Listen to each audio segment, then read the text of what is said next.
बना सकते हैं। कभी भी ज़िंदगी को एक नई ऊंचाई पे हमेशा देखने का प्रयास करना चाहिए। मैंने पहले भी वीडियो बनाया था कि आईएएस अफसर आप कैसे बनेंगे, है ना। This is a very impressive job.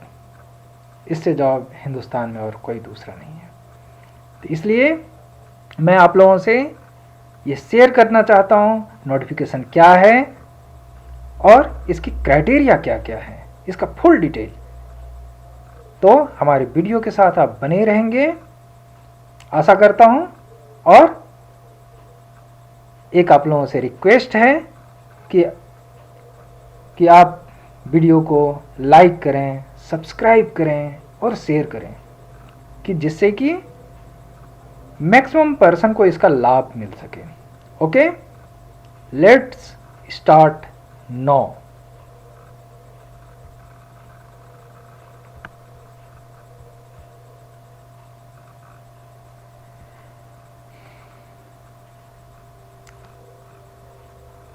Okay दोस्तों,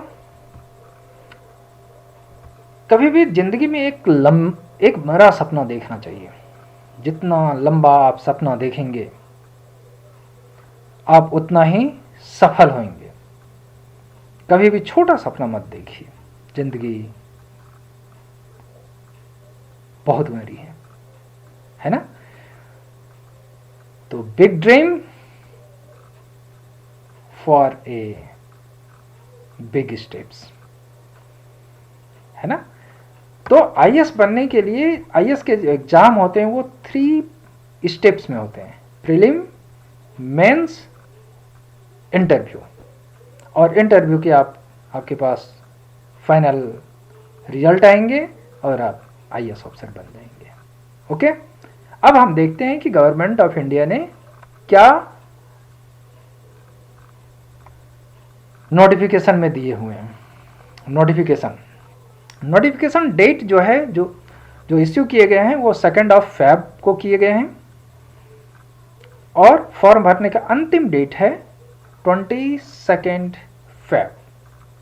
और इसके एग्ज़ाम जो होंगे, प्रीलिम एग्ज़ाम जो होंगे वो होंगे 5 जून को आप एग्ज़ाम दे सकते हैं। Okay, this is great news,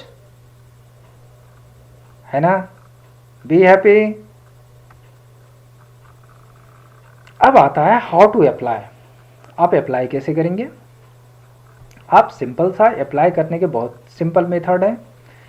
union public service commission का वेबसाइट upsconline.nic.in पे जाइए। वहाँ आपको फॉर्म भरने के लिए फैसिलिटी मिल जाएंगे। वहाँ जाने से पहले आप अपने साथ एक फ़ोटो आईडी रखिए। फ़ोटो आईडी में कुछ भी हो सकता है: Aadhaar card, passport, voter ID card या गवर्नमेंट के द्वारा इश्यू किए गए कोई भी आईडी कार्ड जिस पे आपके डेट ऑफ बर्थ हो और फोटो हो। ओके, इसको भरने के बाद आपको एडमिट कार्ड भी इसी साइट्स पे मिलेंगे।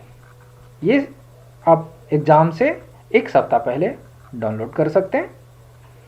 और इस बार जो वैकेंसी जो दी गई है, टोटल वैकेंसी है 861, है ना। तो this is a good. And reserve seat हैं।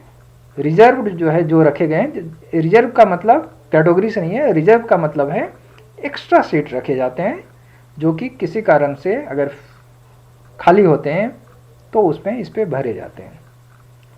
तो रिजर्व सीट 34 है। दैट मीन्स 861 प्लस 34, 895 सीट्स हैं। तो this is a great news. अब हम इसकी दूसरी क्राइटेरिया देखते हैं और इसमें क्या क्या और क्राइटेरिया आता है। क्राइटेरिया में पहला आता है कि इसको कौन कौन किस कैटेगरी के पर्सन्स कितनी बार अटेम्प्ट दे सकते हैं। जनरल कैटेगरी के 6 times, OBC 9 times, SC ST वर्ग के बच्चों को कोई लिमिटेशन नहीं है, कितनी भी बार दे सकते हैं। पीडब्ल्यू बीडी श्रेणी के 9 जिसमें गर्ल्स हैं, गर्ल्स भी हो सकते हैं और EWS श्रेणी के हो सकते हैं। अब आता है इसमें एज क्राइटेरिया, एलिजिबिलिटी। 1 अगस्त 2022 इसका कट ऑफ डेट रखा गया है। मतलब आपका डेट ऑफ बर्थ होना चाहिए 2 अगस्त 1990 से 1 अगस्त 2001 के बीच में अगर आपका डेट ऑफ बर्थ है तो यू आर एलिजिबल। तो आपका एज कितनी होनी चाहिए? Age 21 to 31 for 32 for general category. ठीक है। नेशनैलिटी कौन इसे दे सकते हैं? उसकी नेशनैलिटी इंडियन होनी चाहिए या subject to Nepal and Bhutan होनी चाहिए। Tibet refugee who came to India before 1 January 1962 से पहले वो अगर इंडिया आ गए हैं तो वो एलिजिबल हैं। कुछ हैं a person of Indian origin who has migrated from Pakistan, Burma, Sri Lanka. जो माइग्रेटेड हैं वो दे सकते हैं, लेकिन इंडियन ऑरिजिन की होनी चाहिए। नेक्स्ट एक है कि कुछ एक देश हैं जहाँ के पर्सन इसमें अप्लाई कर सकते हैं। तो ईस्ट अफ्रीकन कंट्री के कुछ देश हैं जैसे Uganda, Tanzania, Malwa, with intention of permanently settling in India, जो परमानेंट ढंग से इंडिया में सेटल हो गए हैं, वो दे सकते हैं। क्लियर? कोई डाउट नहीं? ओके। अब हम लोग देखते हैं एजुकेशन बैकग्राउंड्स, है ना। एजुकेशन क्या होनी चाहिए? IAS, IPS और CS के लिए कोई भी बैचलर डिग्री, नो क्राइटेरिया, कोई भी बैचलर डिग्री होनी चाहिए, चाहे आप BA हो, BCom हो, BSc हो, एनी बैचलर डिग्री। इसमें कोई क्राइटेरिया नहीं है कि आप क्रॉसपॉन्डेंस से हैं, रेगुलर हैं, सिर्फ बैचलर डिग्री होनी चाहिए तो वो भर सकते हैं। एजुकेशन में सिर्फ एक IFOS है जिसकी क्राइटेरिया है साइंस डिग्री होनी चाहिए, है ना। साइंस में अगर डिग्री है तो ये इसमें आप अप्लाई कर सकते हैं, है ना, टिक कर सकते हैं। दूसरा, कुछ MBBS वाले स्टूडेंट्स पूछते हैं कि हमने MBBS तो कर लिया है लेकिन इंटर्नशिप अभी हमने नहीं किया है, तो क्या हम दे सकते हैं? तो बिल्कुल दे सकते हैं। ओके, तो इसमें कोई प्रॉब्लम नहीं। आप बेस्ट ऑफ लक, एग्जाम को फाइट कीजिए, दीजिए, है ना। और इसमें अगर आपको कोई भी कंफ्यूजन हो तो ये UPSC काउंसिल का ऑफिस का नंबर है ना, 011-233-85271। दूसरे नंबर है 233-81125 एंड थर्ड नंबर है 230-98543। तो आप डायरेक्ट भी कॉल करके उनसे किसी भी मैटर पे बात कर सकते हैं। ओके दोस्तों, अब हम आपको एक और सूचना देना चाहेंगे कि इससे डिटेल उसका सिलेबस क्या होता है, आप सेलेक्शन सब्जेक्ट का ऑप्शनल सब्जेक्ट क्या क्या होता है, ये सारा डिटेल हमारे दूसरे वीडियो में अवेलेबल है। इसलिए हमने सिर्फ इसमें नोटिफिकेशन से रिलेटेड जानकारी दी है। बाकी हम अपने लिंक में उस वेबसाइट्स की जानकारी दे देंगे और उसको आप क्लिक करके आप पूरा डिटेल देख सकते हैं।